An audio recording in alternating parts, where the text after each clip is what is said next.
ஜெய் சாய்ராம் எங்கள் ஸ்ரீ சாய்ராம்.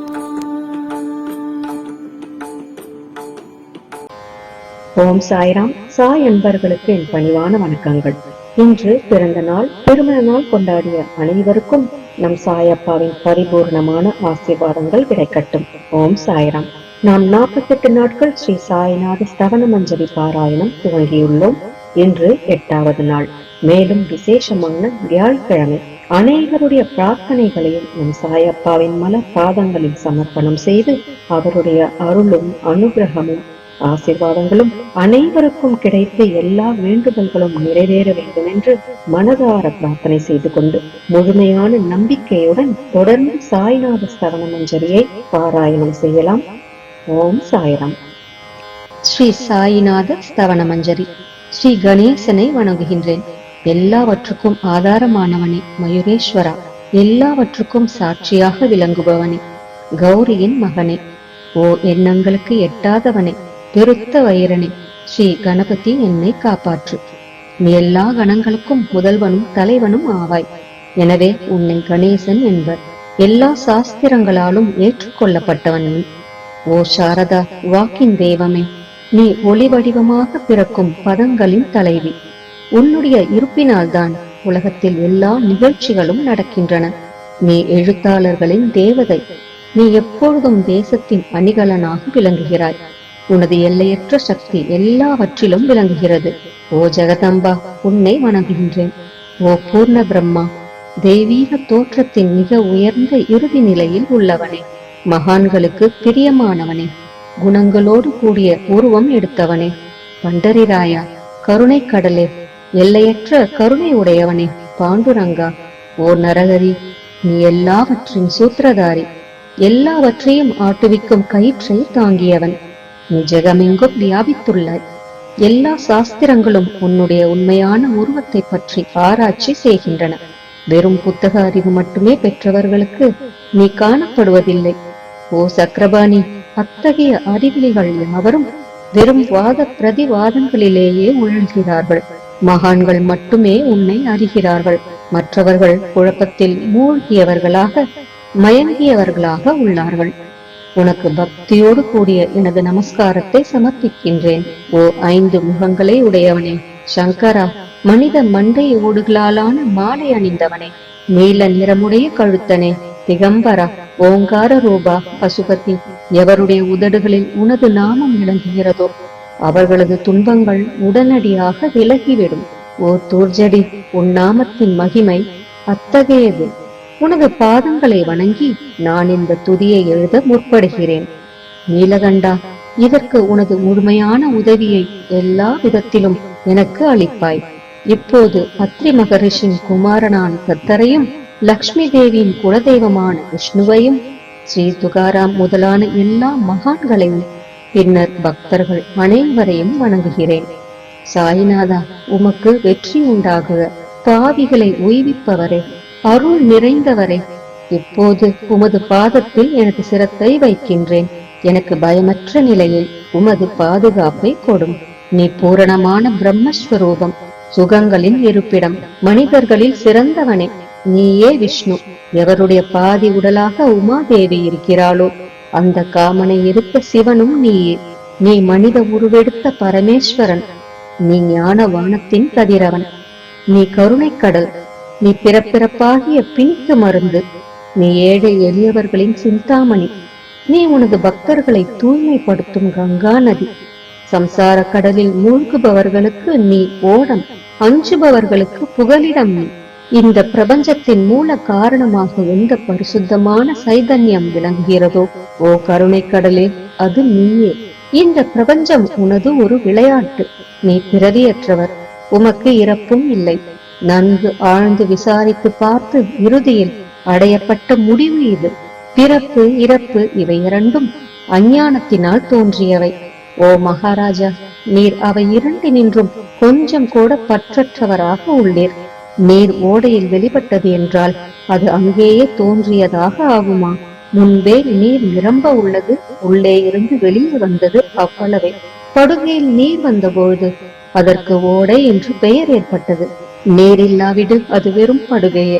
பெருகுவது வற்றி விடுவது பற்றி நீர் சற்றும் பொருட்படுத்துவதே இல்லை. நீர் படுகைக்கு கொஞ்சமேனும் முக்கியத்துவம் அளிப்பதில்லை. படுகை மட்டும் நீர் நிறைந்துள்ள போது பெருமை கொள்கிறது. நீர் வற்றும் போது மிகவும் வருந்தும் நிலையை அடைகிறது. மனித உடல் நீர் படுகை போன்றது. சுத்த சைதன்யமே பரிசுத்தமான நீர் ஊற்று. நீர் படுகைகள் எண்ணற்றவை. இருப்பினும் நீர் மட்டும் வேறுபடுவதில்லை. பிறப்பற்றவரான அருட்கடலே, உமது வஜ்ராயுதம் என் அஞ்ஞானமாகிய மலையை அழிக்கட்டும் என்று வேண்டுகிறேன். இத்தகைய எண்ணற்ற தோற்றங்கள் இதுவரை பூமியில் ஏற்பட்டுள்ளன, இப்போதும் இருந்து வருகின்றன, கால கிரமத்தில் இனிமேலும் ஏற்பட போகின்றன. அந்த ஒவ்வொரு தோற்றத்திற்கும் ஒரு தனி பெயரும் குலமும் கிடைக்கிறது. அதன் மூலம் உலகத்தில் அவற்றை பிரித்தறிகிறார்கள். சைதன்யத்தை பொறுத்தவரை நான் நீ என்று கூறுவது பொருந்தாது. இருமை என்பதே எங்கு இருப்பதற்கு இடமில்லையோ அதே உண்மையில் சைதன்யம் எனப்படுவது. மேலும் உண்மையில் சைதன்யம் பிரபஞ்சம் முழுவதையும் வியாபித்து உள்ளது. பின் நான் நீ என்ற பாவனை எவ்வாறு பொருந்தும்? மேகத்திலிருந்து பிறக்கும் நீர் ஒரே தன்மையானது. பூமியின் மேல் இறங்கிய பிறகு அதற்கு பற்பல வேறுபாடுகள் ஏற்படுகின்றன. கோதாவரி நதிப்படுகையில் விழுந்த நீர் கோதாவரி என்று அழைக்கப்படுகிறது. கிணற்றில் விழுந்த நீருக்கு அத்தகைய மேன்மை இல்லை. மகான்களின் உருவமாகிய கோதாவரியில் உள்ள நீர் நீங்கள். நாங்கள் குளம், குட்டை, கிணறு போன்றவர்கள். நம்மிடையே உள்ள வேறுபாடு இதுவே. எங்களுடைய வாழ்வின் உண்மையான குறிக்கோளை அடைய நாங்கள் உங்களிடம் வர வேண்டும். எப்பொழுதும் கரம் கூப்பி உங்களை சரணடைய வேண்டும். ஏனெனில் நீங்கள் புனிதத்தின் உறைவிடம். கோதாவரி நதிக்கு பாத்திரத்தினால், படுகையினால் புனிதம் ஏற்பட்டது. வெறும் நீரை மட்டுமே நோக்குவோமாகில் அது எங்கும் ஒரே விதமானது. கோதாவரி நதி படுகை புனிதம் வாய்ந்ததென்பது தீர்மானிக்கப்பட்ட உண்மை. அதனை தீர்மானிப்பதற்கு பூமியின் நல்லத்தன்மை, தீயத்தன்மை ஆகியவையே உதவி செய்கின்றன என்பதை நோக்கவும். மேகத்திலிருந்து வந்த நீரின் புனிதத்தை எந்த பூமி பாகம் மாற்றவில்லையோ அந்த பாகத்தை சாஸ்திரம் அறிந்தவர்கள் கோதா என்று அழைத்தார்கள். மற்ற இடங்களில் விழுந்த நீர் அந்தந்த மண்ணின் குணத்தை ஏற்றுக்கொண்டது. தோற்றத்தின் போது இனிமையாயிருந்த நீர் அசுத்தமாகவும் கசப்பாகவும் உப்பாகவும் ஆயிற்று. அவ்வாறே ஒரு குருநாதா, எந்த சரீரத்தில் 6 வைரிகளின் மாசு ஏற்படவில்லையோ அந்த புனிதமான சரீரத்துக்கு மகான் என்ற பெயர் பொருந்தும். எனவே மேன்மையும் புனிதமும் பொருந்திய மகான்களை அந்த கோதாவரி என்றே கூறுகிறேன். எல்லா ஜீவர்களிலும் உங்களது தகுதி மிகச் சிறந்ததாக உள்ளது. பிரபஞ்சத்தின் ஆரம்ப காலத்திலிருந்தே கோதாவரி ஏற்பட்டுள்ளது. நீரும் முழுமையாக நிரம்பி உள்ளது. இன்று வரை அதற்கு குறைவு ஏற்படவில்லை. ராவணனுடைய வைரி கோதாவரியின் கரைக்கு வந்தபோது இருந்த அதே நீர் இன்று வரை எவ்வாறு இருக்கும் என்று பாருங்கள். படுகை மட்டும் அதே. நீர் கடலை அடைந்தது. மேற்படுகையின் புனிதத்தன்மை மட்டும் இன்று வரை நிரந்தரமாக உள்ளது. ஒவ்வொரு ஆண்டும் பழைய நீர் சென்று புதிய நீர் படுகையின் உள்ளே வருகிறது. பாபா அதே நியாயம் உங்களுக்கும் பொருந்தும். ஒவ்வொரு நூற்றாண்டும் ஓர் ஆண்டை போலவும் அந்த நூற்றாண்டில் தோன்றிய சாதுக்கள் நீரை போலவும் அவர்களும் மிக பெரிய மகான்கள் அலைகள் போலவும் உவமிக்கப்படுகிறார்கள். இந்த மகான்களின் உருவமாகிய கோதாவரியில் முதல் ஆண்டில் சனகர், சனந்தனர் முதலியோரின் வெள்ளம் ஏற்பட்டது. பின்னர் நாரதர், தும்புரு, பிரகலாதன், பலிராஜா, சபரி, அங்கதன், வாயுகுமாரன், விதுரர், கோபர்களும் கோபிகைகளும் தோன்றினர். இவ்வாறு இன்று வரை ஒவ்வொரு நூற்றாண்டிலும் ஒன்றன் பின் ஒன்றாக மகான்களின் வெள்ளம் ஏற்பட்டு வந்துள்ளது. நான் அதனை வர்ணிப்பதற்கு இயலாதவனாக உள்ளேன். ஓ சாயிநாதா, இந்த நிகழும் நூற்றாண்டில் மகான்களின் தோற்றமாகிய கோதாவரியில் நிச்சயமாக உமது வெள்ளம் வந்துள்ளது. எனவே உனது திவ்ய சரணாரவிந்தங்களுக்கு வந்தனை செய்கிறேன். மகாராஜா, எனது துர்குணங்களை கொஞ்சம் கூட பொருட்படுத்த வேண்டாம். நான் ஏழை, எளியவன், அஞ்ஞானி, பாவிகளுக்குள்ளே தலை சிறந்தவன், எல்லா துர்குணங்களும் பொருந்தியவன். ஆனால் என்னை நிராகரிக்க வேண்டாம். பரிசக்கள் இரும்பினுடைய குறைகளை பொருட்படுத்துவதில்லை. கோதாவரி நதி தன்னை அடைந்த கிராமத்து சிறு ஓடைகளை துருக்கி அனுப்புவதில்லை. உங்களுடைய அருள் நோக்கை செலுத்தி என்னிடமுள்ள எல்லா தீய குணங்களையும் விரைவாக அழித்து விடுங்கள். அடியேனுடைய வேண்டுதல் இதுவே. பரிசுக்களின் தொடர்பு ஏற்பட்டும் இரும்பின் இரும்புத்தன்மை அழிக்கப்படாவிட்டால் குருநாதா, அது பரிசக்கல்லின் பெருமைக்கு இழுக்கு. என்னை பாவியாகவே இருக்கும்படி வைக்காதீர். தாங்கள் தாழ்வும் அடைய வேண்டாம். நீங்கள் பரிசக்கல், நான் இரும்பு. எனது அவமானம் உமதே என்பதை பாருங்கள். குழந்தை எப்பொழுதும் தவறுகள் செய்கிறது, ஆனால் தாய் சினம் கொள்வதில்லை. இதை நினைவில் கொண்டு எனக்கு உங்கள் அருளாகிய பிரசாதத்தை அளிப்பீராக. ஓ சத்குரு சாய்நாதா, நீயே எனது கற்பகத்தரு. சம்சார சாகரத்தை கடக்க உதவும் சிறந்த படகு நிச்சயமாக நீயே. நீ காமதேனு, சிந்தாமணி. நீ ஞான வானத்தின் கதிரவன். நற்குணங்களின் பெரும் சுரங்கம். ஸ்வர்க்கத்திற்கு செல்ல உதவும் படிகளும் நீயே. ஓ புண்ணியங்களின் இருப்பிடமே, சுத்திகரிப்பவரே, சிறந்தவரே.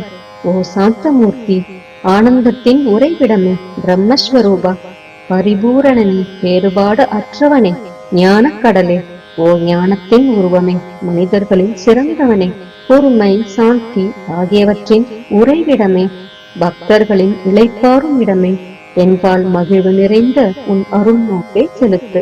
சத்குரு மச்சீந்திரரும் நீயே, மகாத்மா ஜாலந்தரரும் நீயே. நீயே நிவருத்திநாதரும் ஞானேஸ்வரரும் ஆவாய். கபீர், ஷேக் முகமது, ஏசுநாதர் ஆகியோரும் நீயே. நீயே போதலாவும் சாவத்தாமாலியும், உண்மையில் ராமதாசரும் நீயே. சாயிநாதா, நீயே துகாராம், சகாராம் மகாராஜும், மாணிக்க பிரபுவும் நீயே.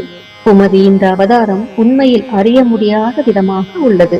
தங்களுடைய ஜாதியை பற்றி எவரும் அறிந்து கொள்ளும்படி தாங்கள் விடவில்லை. சிலர் உங்களை முஸ்லிம் என்கின்றனர், சிலர் அந்தனர் என்கின்றனர். கிருஷ்ணனுக்கு சமமான லீலைகளை தாங்கள் செய்கிறீர்கள். ஸ்ரீ கிருஷ்ணனை பார்த்து பலரும் பலவிதமாக பேசினர். சிலர் எதுகுலத்து அரிய ஆபரணம் என்றனர், சிலர் இடையன் என்றனர். யசோதை மென்மையான குழந்தை என்றாள். கம்சன் மகா காலன் என்றான். உத்தவர் அன்பு வடிவானவன் என்றார். அர்ஜுனன் பூர்ண ஞானி என்றான். அவ்வாறே தங்களை பற்றியும் தத்தமது மனதில் நிச்சயப்படுத்தியதற்கு தக்கபடி அவரவர்கள் அழைக்கின்றனர். மசூதி உங்களது இருப்பிடம். உமது காதுகள் குத்தி இருக்கப்படவில்லை. உங்களது பாதியா சடங்கையும் பார்த்துவிட்டு உங்களை முஸ்லிம் என்று கூறுவது பொருத்தமாகவே உள்ளது. அவ்வாறே கருணை வடிவான உமது அக்னி வழிபாட்டை பார்த்து நீங்கள் இந்துதான் என்று எங்கள் மனதில் நிச்சயம் ஏற்பட்டது. ஆனால் வெளி விவகாரங்களில் உள்ள இத்தகைய வேறுபாடுகளை தர்க்கவாதிகளே விரும்புவார்கள். உண்மையான ஞானத்தில் ஆர்வமுள்ள பக்தர்கள் அவற்றுக்கு முக்கியத்துவம் அளிக்க மாட்டார்கள். நீங்கள் பிரம்மத்தின் நிலையில் விளங்குகிறீர்கள். உங்களுக்கு ஜாதியும் கோத்திரமும் இல்லை. நீர் எல்லோருக்கும் குருமூர்த்தியாகவும் ஆதி காரணமாகவும் உள்ளீர். முஸ்லிம் இந்துக்களிடையே பகைமை ஏற்பட்டதால் அவர்களை ஒற்றுமைப்படுத்துவதற்காக மசூதி, அக்னி இரண்டையும் ஏற்று பக்தர்களுக்கு உங்கள் லீலையை காட்டினீர்கள். தாங்கள் ஜாதி மதங்களுக்கு அப்பாற்பட்டவர். நீங்கள் பிரம்மமே. உண்மையில் நீங்கள் அது தத்துவமசி. நீங்கள் உண்மையில் தர்க்கங்களுக்கு அப்பாற்பட்டவர். உங்கள் முன்னால் எவ்வளவோ தர்க்க விதர்க்கங்கள் நிகழ்ந்தன. அங்கே எனது சாதாரண மொழிகள் எப்படி ஏற்படும்? ஆனால் உங்களை பார்க்கும்போது என்னால் மௌனமாக இருக்க முடியவில்லை. துதி செய்வதற்கு உலக வழக்கில் பதங்களே சாதனமாக உள்ளன. எனவே உங்கள் அருளாசியுடன் பதங்களால் என்னென்ன வர்ணனைகள் ஏற்படுகின்றனவோ அவற்றை எப்போதும் செய்வேன். மகான்களின் தகுதி கடவுளின் தகுதியை விட வேறுபட்டதும் மிக உயர்ந்ததும் ஆகும். சாதுக்களின் அருகில் எனது உனது என்ற வேறுபாடுகளுக்கு சிறிதேனும் இடமில்லை. கிரண்ய கசிபுவுக்கும் ராவணனுக்கும் கடவுளை வெறுத்ததன் மூலம் மரணம் ஏற்பட்டது. இத்தகைய சம்பவம் ஒன்று கூட மகான்களின் கரத்தால் நிகழவில்லை. அரசன் கோபிச்சந்தன் ஜாலந்தரரை சாண குவியலில் புதைத்தான்.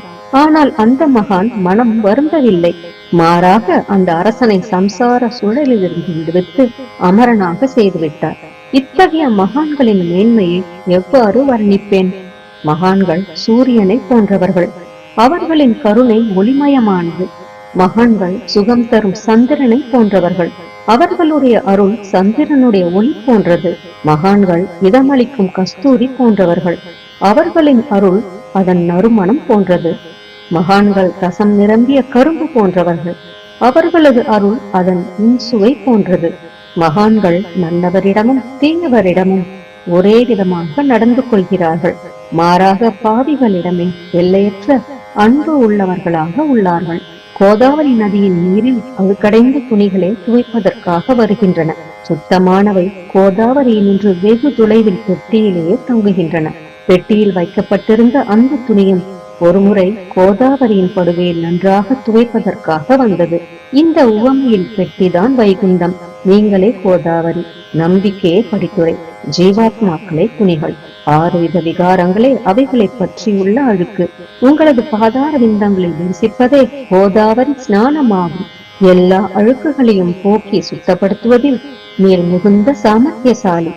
சம்சாரத்தில் உழலும் ஜனங்களாகிய நாங்கள் மேலும் அழுக்கு படிந்தவர்களாக உள்ளோம். எனவே மகான்களின் தரிசனம் பெறுவதற்கு உரிமை பெற்றவர்கள் நாங்கள். கோதாவரி நதியில் நீர் நிரம்பி உள்ளது. படித்துறையில் துவைப்பதற்கான அழுக்கு துணிகள் உள்ளன. அவை அப்படியே துவைக்கப்படாமல் கிடந்தால் அது உண்மையில் கோதாவரிக்கு இழுக்கு ஆகும். நீங்கள் அடர்ந்த நிழலும் குளிர்ச்சியும் தரும் சிறந்த மரம். நாங்கள் உண்மையில் பாதசாரிகள். கதிரவன் தாபத்திரங்களாகிய வெயிலால் எங்களை சுட்டெரிக்கின்றான். அவனுடைய தாபத்திலிருந்து கருணை கூர்ந்து, ஓ குருநாதா, எங்களை காப்பாற்றும். உங்கள் நல்லருளின் குளிர் நிழல் இவ்வுலகிற்கு அப்பாற்பட்ட தன்மை அது. மரத்தின் அடியில் அமர்ந்ததும் ஒருவன் மேலிருந்து வெயிலை உணர்வானாகின் அந்த மரத்தை எவர் நிழல் தரும் மரம் என்று கூறுவர்? உமது அருளின்றி உலகில் நன்மை என்பது ஏற்படுவது இல்லை. தர்மத்தை நிலைநிறுத்துவதற்காக சேஷசாயி அர்ஜுனனுக்கு நண்பன் ஆனான். விபீஷணன் சுக்ரீவனுடைய அருளினாலேயே அரசன் ஸ்ரீராமனின் அருகாமையை அடைந்தான். மகான்களின் மூலமாகத்தான் ஸ்ரீஹரி மேன்மை அடைந்தார். எந்த பிரம்மத்தை பற்றி வேதங்களில் கூட வர்ணிக்கப்படவில்லையோ அத்தகைய பிரம்மத்தை உலகத்தில் சகுனமாக செய்து வெட்க வைத்தார்கள் மகான்கள். தாமாஜி என்ற பக்தர் வைகுந்தபதியும் ருக்மணிவரனுமாகிய இறைவனை ஒரு மகார் தாழ்ந்த குலத்தவனாக உருவெடுக்கும்படி செய்தார். சோகமேலா என்ற பக்தர் ஜெகதாத்மா ஆன இறைவனை தமது எருமைகளின் சவத்தை எடுக்கும்படி செய்தார். மகான்களின் பெருமையை உணர்ந்த ஜெகஜீவனாகிய இறைவன் அவர்களுக்காக தண்ணீரும் சுமந்தான். உண்மையில் மகான்கள் சச்சிதானந்த பிரபுவாகிய இறைவனின் எஜமானர்கள் ஆவார்கள். இப்பொழுது அதிகம் சொல்வதற்கு எனக்கு வரவில்லை. நீயே எங்களுடைய தாயும் தந்தையும். ஓ சத்குரு சாய்நாதா, ஷீரடி கிராமத்தில் வசிப்பவரே, பாபா, உமது லீலைகளின் உண்மையான பொருளை எவரும் அறியவில்லை. அவ்வாறிருக்க எனது வெற்று வார்த்தைகள் எவ்வாறு அவற்றை விளக்க முடியும் சொல்லுங்கள். ஜீவன்களுக்கு உய்வளிக்கும் பொருட்டு தாங்கள் ஷீரடியில் வந்தீர்கள். அகல்களில் நீரூற்றி விளக்கேற்றி நீங்கள் எரிய வைத்தீர்கள். 7 சான் நீளமுள்ள குறுகிய மரப்பலகையை நீங்கள் படுத்துக் கொள்ளும் கட்டிலாக்கி உங்கள் யோக சாமர்த்தியத்தின் சக்தியை பக்தர்களுக்கு காட்டினீர்கள். அநேக பெண்மணிகளின் மலட்டு தன்மையை நீக்கி அருளினீர்கள். எத்தனையோ வியாதிகளை முதியின் மூலம் குணப்படுத்தினீர்கள். இவ்வுலக சம்பந்தமான துன்பங்களை நீக்குவது உமக்கு ஒரு பொருட்டே அன்று. யானை ஒன்று எறும்பை ஒரு சுமையாக எவ்வாறு கருதும்? இப்போது குருராயா, இந்த எளியவன் பால் கருணை காட்டுவீராக. நான் உமது பாதங்களை அண்டியுள்ளேன். என்னை திருப்பி அனுப்பிவிடாதீர்கள்.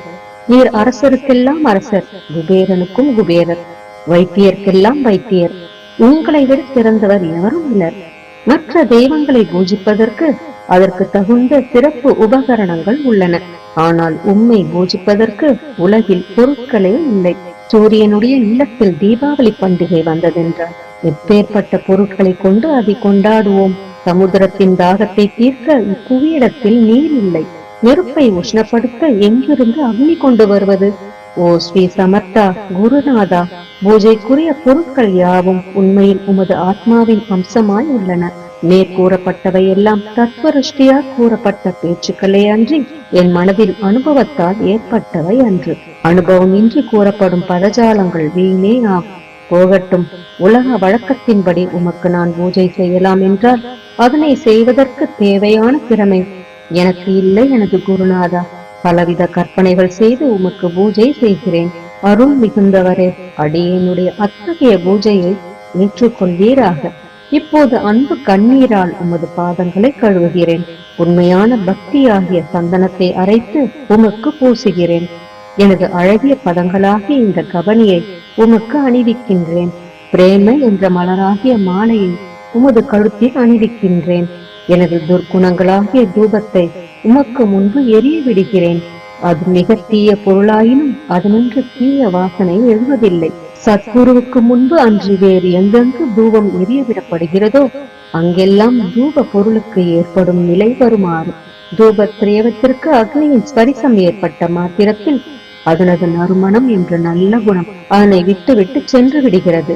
உமது எதிரே இதற்கு மாறாக நிகழ்கிறது. தீய தன்மைகள் அக்னியில் எரிந்து விடுகின்றன. உலகம் பார்த்து மகிழும்படி சற்குணம் எவ்வித குறைவுமின்றி தங்கிவிடுகிறது. மனிதனுடைய தீய குணங்கள் யாவும் எரிந்த பின் மனம் மாசற்றதாகிறது. கங்கையுள்ள மாசுகள் நீங்கியவுடன் அவள் இயல்பாகவே புனிதமடைகிறாள். மாயை மோகம் என்ற தீபத்தை உனக்கு சுற்றுகிறேன். அதன் மூலம் எனக்கு வைராக்கியம் என்ற ஒளி கிடைக்கும். உனக்கு அமர்வதற்கு சுத்தமான நம்பிக்கை என்ற சிம்மாசனத்தை அளிக்கிறேன். அதனை ஏற்று பக்தி என்ற நைவேத்தியத்தையும் எடுத்துக்கொள்வாயாக. பக்தி நைவேத்தியத்தை நீ உண்டுவிட்டு அதனது ரசத்தை எனக்கு கொடு. ஏனெனில் நான் உனது பச்சிலம் குழந்தை. உனது பாலில் எனக்கு உரிமை உண்டு. எனது மனதை உனக்கு தட்சணையாக அர்ப்பணிக்கிறேன். அதனால் கர்த்தத்துவம் என்பது எந்த விதத்திலும் என்னிடம் இருக்காது. இப்போது பிரார்த்தனையோடு உனக்கு சாஷ்டாங்க நமஸ்காரம் செய்கிறேன். ஓ புண்ணிய ஸ்லோகா, தாய்நாதா, அதனை தாங்கள் ஏற்றுக்கொள்வீராக. பிரார்த்தனாஷ்டகம். சாந்தமான மனமுடையவரே, சிறந்த அறிவுடையவரே, சாய்நாதா, அருள் நிறைந்தவரே, கருணை கடலே, சத்திய ஸ்வரூபமானவரே, மாயையாகிய இருளை அழிப்பவரே, ஜாதி மதங்களுக்கு அப்பாற்பட்டவரே, சாதனையின் முடிவை அடைந்தவரே, எண்ணங்களுக்கு அப்பாற்பட்டவரே, கருணைக்கு உறைவிடமே, ஷீரடி கிராமத்தில் உறைபவரே, ஓ நாதா, என்னை காப்பாற்றும், என்னை காப்பாற்றும். ஞானமாகிய கதிரவனே, ஞானத்தை அளிப்பவரே, எல்லாவித நன்மைகளையும் செய்பவரே, பக்தர்களின் இதயத்தில் உலவும் அன்னமே, உமது பாதங்களை அடைந்தவரை காப்பவரே, சிருஷ்டி செய்யும் பிரம்மா நீ, காக்கும் தெய்வமான லக்ஷ்மியின் கரணன் விஷ்ணுவும் நீயே. உண்மையில் உலகங்களை லயமடைய செய்யும் ருத்ரனும் நீயே. நீரில்லாத இடம் இவ்வுலகத்தில் எங்கும் இல்லை. சாய்நாதா, நீர் எல்லாம் அறிபவர், எல்லோரின் இதயத்திலும் உறைபவர். எனது எல்லா குற்றங்களையும் மன்னிக்க வேண்டும் என்று வேண்டுகிறேன். பக்தியின்மை, சந்தேகங்கள் போன்ற அலைகளை விரைவில் நீக்குவீராக. நீர் பசு, நான் பச்சிலங்கன்று. நீர் சந்திரன், நான் சந்திரகாந்தக்கல். உங்கள் பாதங்கள் கங்கா நதியின் ஸ்வரூபமானவை. அவற்றை நான் பக்தியோடு வணங்குகிறேன். இப்போது உமது அடைக்கலம் அளிக்கும் அருள்மயமான கரங்களை எனது சிரத்தின் மேல் வைப்பீராக. எனது வருத்தங்களையும் கவலைகளையும் நீக்குவீராக. இந்த கணு தங்கள் பணியாளன். இந்த பிரார்த்தனாஷ்டகத்தை கூறி நான் சாஷ்டாங்க நமஸ்காரம் செய்கிறேன். எனது பாவங்களையும் துன்பங்களையும் ஏழ்மையையும் உடனடியாக நீக்குவீராக. நீர் பசு, நான் கன்று. நீர் தாய், நான் குழந்தை. என் விஷயத்தில் மனதில் கடினம் கொள்ள வேண்டாம். நீர் மலைகிரியில் உள்ள சந்தன மரம், நான் முள்ளடர்ந்த புதர். நீர் புனிதமான கோதாவரி நீர், நான் பெரும் பாவி. ஓ குருநாதா, உமது தரிசனம் ஏற்பட்ட பிறகும் என்னிடத்தில் உள்ள துர்குணம் என்ற மாசு அவ்வாறே தங்கி இருக்குமாகில் உம்மை சந்தனம் என்று எவர் கூறுவர்? கஸ்தூரியின் அண்மையை அடைந்த மண்ணும் உயர்வாக மதிக்கப்படுகிறது. மலர்களின் அண்மையால் மாறும் தலையில் உயர்ந்த இடத்தை பெறுகிறது. மகான்களின் தன்மையும் இத்தகையதே. அவர்கள் எந்தெந்த பொருட்களை ஏற்றுக்கொள்கிறார்களோ அவற்றை உயர்ந்த நிலைகளை அடைவிக்கிறார்கள். சிவபெருமான் விபூதி, கோவணம், நந்தி ஆகியவற்றை ஏற்றுக்கொண்டதால் எல்லா திக்குகளிலும் அந்த பொருட்களுக்கு மிகவும் மதிப்பு ஏற்பட்டுள்ளது. இடையர்களை மகிழ்விக்கும் பொருட்டு பிருந்தாவனத்திலும் யமுனை நதி கரையிலும் ஜகத்துக்கெல்லாம் இறைவனானவன் சகிகாலா என்ற விளையாட்டை விளையாடினான். ஞானிகள் அவ்விளையாட்டையும் உயர்வாக மதிக்கிறார்கள். அவ்வாறே நான் துராசாரியாயினும் உம்மை அடைந்துள்ளேன். ஓ குருநாதா, எனவே இதை பற்றி உள்ளத்தில் எண்ணி பாரும். ஓ குருராயா, இகத்திலும் பரத்திலும் எந்தெந்த பொருட்களை சுகமென்று என் மனம் சந்தேகமர கருதுகின்றதோ அவற்றையெல்லாம் நிறைவேற்ற வேண்டும். உமது கருணையினால் இவ்வாறு செய்துவிடும். எனது மனதை அடக்கிவிடும். சமுத்திரத்தை இனிமையாக செய்துவிட்டால் பிறகு உப்புத்தன்மையை பற்றிய பயம் இல்லை. சமுத்திரத்தை இனியதாக்கும் சக்தி உண்மையில் உமக்கு உண்டு. எனவே தாஸ்கனுவின் இந்த வேண்டுதலை நிறைவேற்றுவேன். என்னிடம் என்னென்ன குறைகள் உள்ளனவோ அவை அனைத்தும் உமதே. சித்தர்களுக்கெல்லாம் அரசனான உமக்கு குறை என்பது பொருந்தாது. இப்போது அதிகமாக சொல்வது எதற்காக? நீரே எனக்கு ஆதாரம். தாயினுடைய இடுப்பில் உள்ள குழந்தை இயல்பாகவே பயமற்று இருக்கிறது. ஓ மகாராஜா, இந்த துதியை எவரவர்கள் அன்புடன் படிக்கிறார்களோ கேட்கிறார்களோ அவரவர்களுடைய விருப்பங்களை நிறைவேற்றுவேன். இந்த துதியை படிப்பவர்களின் 3 வித தாபங்களும் ஓராண்டுக்குள் விலகிவிடும் என்பதே இந்த துதியின் மேல் உமது நிரந்தரமான அருளாசியாக இருக்கட்டும். ஸ்நானம் முதலியவற்றை செய்து சுத்தமாக ஆன பின் உங்கள் மனதில் சுத்தமான பக்தியோடு தினமும் இந்த துதியை படிக்கவும். இவ்வாறு செய்ய முடியாவிட்டால் ஒவ்வொரு வியாழக்கிழமை அன்றும் மனதில் சத்குரு மூர்த்தியை இருத்தி படிக்கவும். அதுவும் கூட இயலாவிடில் ஏகாதசி தோறும் அதன் விளைவுகளை பார்ப்பதற்காக இந்த துதியை படியுங்கள். துதியை படிப்பவர்களுக்கு இறுதி கணத்தில் உயர்ந்த நிலையில் குருமூர்த்தி அளிப்பார். நான் சொல்வதை கேட்டுக் கொண்டிருப்பவர்களே, இவ்வுலகியல் ஆசைகளை அவர் விரைவில் நிறைவேற்றுவார். இந்த துதியை பாராயணம் செய்வதால், மீண்டும் மீண்டும் படிப்பதால் முட்டாள்கள் அறிவாளிகள் ஆவார்கள். எவருக்காயினும் வாழ்நாள் குறைவாக இருப்பின் அவர்கள் இதை படிப்பதால் 100 ஆண்டு ஆயுள் உள்ளவர்கள் ஆவார்கள். இந்த துதியை படிப்பதால் செல்வத்துக்கு குறைவு இருந்தால் குபேரன் அவர்களது இல்லத்துக்கு வந்து பணி செய்வான். இது சத்தியம் என்று மும்முறை உரைக்கின்றேன். சந்ததி அற்றவர்களுக்கு இந்த துதியை படிப்பதால் குழந்தை செல்வம் கிட்டும். இதனை படிப்பவர்களின் ரோகங்கள் முற்றிலும் நீங்கிவிடும். தினந்தோறும் இந்த துதியை பாராயணம் செய்வதால் பயமும் கவலைகளும் நீங்கிவிடும். மதிப்பும் மரியாதையும் உயரும். அழிவற்ற பிரம்மத்தை உணர்வார்கள். ஓ அறிவாளிகளே, உங்களது மனதில் இந்த துதியை பற்றி நம்பிக்கை கொள்ளுங்கள். தர்க்கங்கள், தவறான எண்ணங்கள் ஆகியவற்றுக்கு கொஞ்சம் கூட இடம் கொடுக்க வேண்டாம். ஷீரடி சேஸ்திரத்திற்கு யாத்திரை செல்லுங்கள். பாபாவின் திருவடிகளை மனதில் நிறுத்துங்கள். அவர் அனாதைகளின் உறவினர். பக்தர்களின் விருப்பங்களை பூர்த்தி செய்யும் கற்பகத்தரு. அவருடைய பேராணையினாலேயே இந்த துதியை எழுதினேன். இல்லாவிடில் பாமரனாகிய என்னால் இத்தகைய படைப்பு எவ்வாறு ஏற்பட முடியும்? சக ஆண்டு 1840 பாத்திரபதம் மாதம் சுத்தபட்சத்தில் கணேச சதுர்த்தி திதி அன்று திங்கட்கிழமை 2வது பிரகரத்தில் புனிதமான நர்மதா நதி தீரத்தில் உள்ள மகேஸ்வரர் என்ற கஷேத்திரத்தில் ஸ்ரீ அகல்யா தேவி சன்னதியில் ஸ்ரீ சாய்நாத ஸ்தவன மஞ்சரி நிறைவடைந்தது. மகேஸ்வரம் என்ற புகழ்பெற்ற கஷேத்திரத்தில் இந்த துதி நிறைவடைந்தது. ஸ்ரீ சாய்நாதரின் மனதும் புகுந்து ஒவ்வொரு பதத்தையும் என்னை கூற வைத்தார். தாமோதரன் என்ற சீடன் இந்த துதியை எழுதினான். தாஸ்கனுவாகிய நான் எல்லா மகான்களுக்கும் பணியாள். ஸ்ரீ சாய்நாத ஸ்தவன மஞ்சரி சம்சார சாகரத்தை கடக்க உதவட்டும். ஓ பாண்டுரங்கா, இதுவே தாஸ்கனுவின் பக்தி மிகுந்த பிரார்த்தனை. மங்களம் மங்களம் சுபமங்கலம். ஜெய் ஜெய் சாய்ராம். நம் சாயப்பாவின் பரிபூரணமான ஆசீர்வாதங்கள் அனைவருக்கும் கிடைக்க வேண்டும் என்று நான் மனதார பிரார்த்தனை செய்கிறேன். அனைவரும் எல்லா நலன்களையும் பெற்று மிகவும் சிறப்பான, மகிழ்ச்சியான, நிம்மதியான, ஆரோக்கியமான வாழ்க்கை வாழ நம் சாயப்பா நம் அனைவரையும் ஆசீர்வதிக்கட்டும். ஜெய் ஜெய் சாய்ராம்.